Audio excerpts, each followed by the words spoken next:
Hai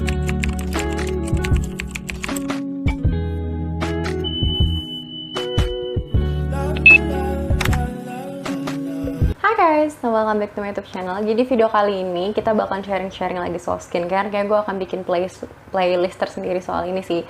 Nggak tahu playlistnya apa. Mungkin hashtag skincare 101 with Citra or whatever. Kalau kalian mau ngasih saran, please taruh di kolom komentar. Oke, kenapa sih akhirnya gitu ya sharing kali ini tuh balik lagi ke urutan yang paling mendasar soal skincare ini? Apa sih lo balik lagi ke sini? Yes, gue juga sempat mikir kayak, oh kayaknya orang-orang udah tahu deh pakemnya urutan skincare gimana.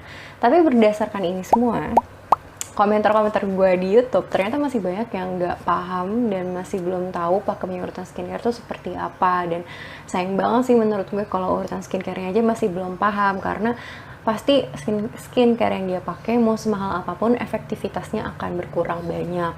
So, tanpa berlama-lama, kita bakal bahas urutan skincare seperti apa. Tapi jangan lupa sebelum mulai videonya, subscribe YouTube gue dulu, follow gue di Instagram, like, comment, and share to your family, relative, friends, so on. And yes, let's get started. Kita mulai penjelasannya, gue akan memperlihatkan dulu dan ngasih ke kalian. Singkatnya urutan skincare tuh seperti ini. Yap, di screenshot dulu buat yang mau screenshot. Ayo, 1, 2, 3. Oke. Nah, tapi di sini gue akan menjelaskan lebih detail soal kenapa sih harus seperti itu dan detail fungsi soal skincare per skincare-nya. Jadi sebenarnya hukum dasar per skincarean di kulit itu memasukkan skincare dari yang paling ringan ke yang paling berat. Maksudnya, jadi kita pakai skincare yang teksturnya, konsistensinya paling mirip sama air sampai ke konsistensi yang paling berat, paling thick. Jadi kalian mengurutkan skincare itu berdasarkan konsistensi cairan atau konsistensi emulsinya. Kalau lebih ringan udah pasti yang paling ringan di awal dan yang paling berat itu di akhir. Kayak gitu singkatnya. Emangnya kenapa kalau misalnya pakai moisturizer dulu baru pakai toner? Emangnya kenapa kalau pakai serum dulu baru pakai essence? Emangnya nggak boleh? Masalahnya apa? Oke, gue akan menjawab pertanyaan tersebut melalui analogi. Jadi di sini anggaplah adalah sebuah toples dengan surface yang seperti ini. Terus kita masukin benda dengan surface yang tebal dan surface yang besar. Langsung duluan yang besar.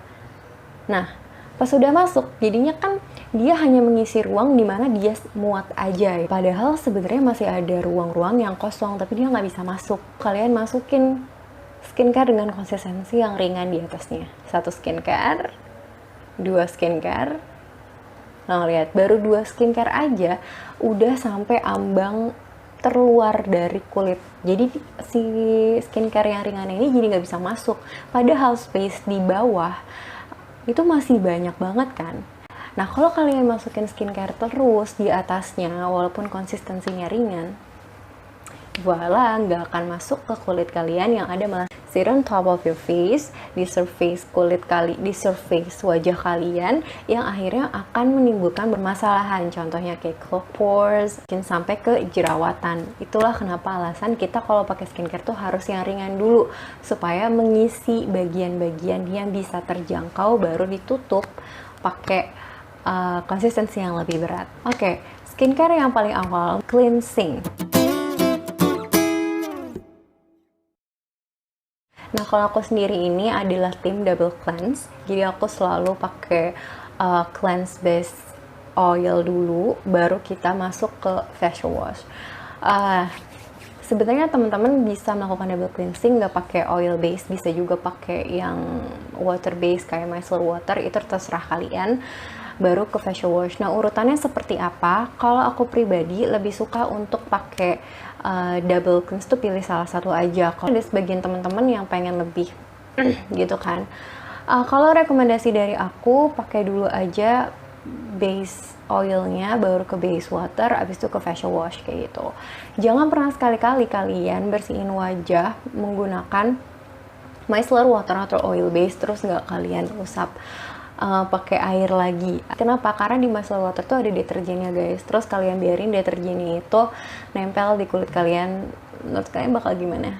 Kayak misalnya kalian nyuci baju aja, nyuci baju nggak kalian bilas, bakalan kayak gimana? Nah, fungsinya untuk apa? Sebenarnya fungsinya itu untuk membersihkan kulit di bagian surface atau di bagian permukaan kulitnya, menghilangkan sisa debu, menghilangkan sisa minyak. Selanjutnya adalah toner.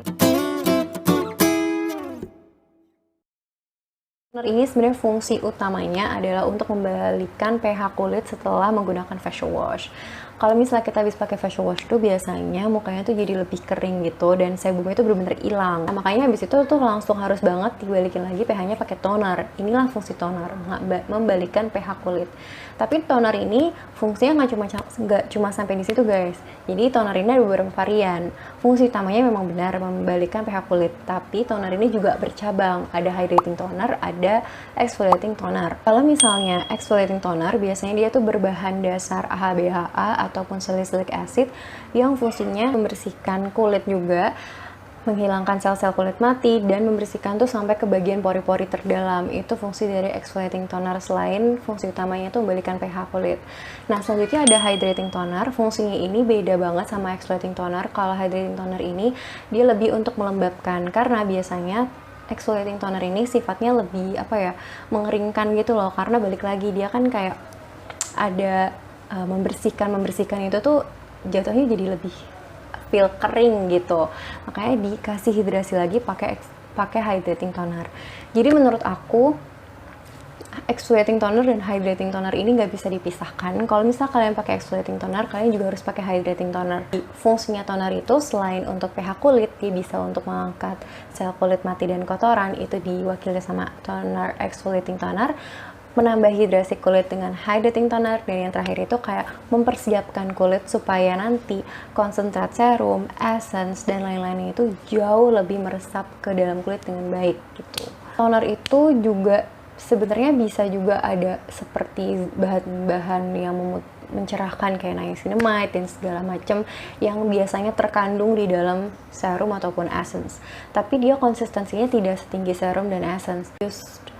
Bahan-bahan yang biasa ada di serum aja gitu, kayak misalnya XY dia punya salicylic acid as an exfoliator, tapi dia infuse niacinamide juga kayak gitu. Atau misalnya Benton dia punya BHA terus dia infuse aloe vera supaya lebih melembabkan kayak gitu. Jadi ada beberapa kandungan yang mirip-mirip dari toner di serum, tapi dia konsistensinya itu nggak banyak. Selanjutnya adalah essence. Nah, banyak banget yang suka bingung soal essence dan serum, karena kebanyakan essence juga mirip-mirip konsistensinya sama serum. Jadi duluan yang mana? Dan fungsinya apa sih sebenarnya? Ini juga berfungsi banget guys. Biasanya gini, kalau essence itu dia konsistensinya jauh lebih ringan ketimbang serum. Terus dia nggak terlalu banyak zat aktif. Fungsinya itu kayak lebih ke satu fungsi aja gitu. Dan konsistensinya tuh lebih less concentrate daripada serum. Ini dipakainya tentunya sebelum serum. Next, serum. Ini adalah, kalau menurut aku ini tuh inti dari perskincarean gitu. Jadi yang tadi itu cuman kayak preparationsnya aja. Nah, ini bumbu yang pengen dimaksimalkan hasilnya, itu adalah serum. Kenapa? Jadi serum ini tuh dia lebih ke concentrate sebenarnya. Terus zat aktif di dalam serum tuh juga jauh lebih tinggi ketimbang toner. Maka dari itu perlu pembersihan yang luar biasa tadi di toner dan di essence, juga di cleansing, supaya si serum ini benar-benar bekerja kalau bisa 100% di wajah kalian. Terus itu adalah moisturizer.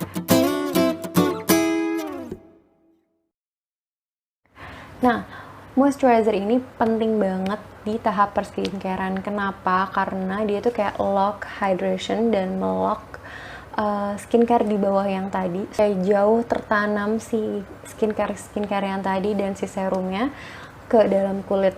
Udah gitu dia juga bisa melindungi skin barrier dan juga memperbaiki tekstur kulit si moisturizer ini. Ini banyak juga nih pertanyaan, moisturizer sama krim pagi itu sama nggak sih kak? Aku bisa bilang sama, karena ya krim pagi yang kalian pakai itu fungsinya memang untuk melembabkan gitu. Jadi menurut aku pilih salah satu aja deh. Takutnya kalau memang dua-duanya sama-sama melembabkan, itu bisa terjadi clog pores di wajah kalian ataupun komedoan. Itulah komedoan tuh namanya clog pores ya. Terus juga kalian bisa jadi jerawatan karena terlalu lembab. Jadi apalagi buat teman-teman yang berminyak ya, bisa timbul jerawat ataupun beruntusan. Biasanya tandanya tuh di area pipi gitu. Yang terakhir adalah sunscreen.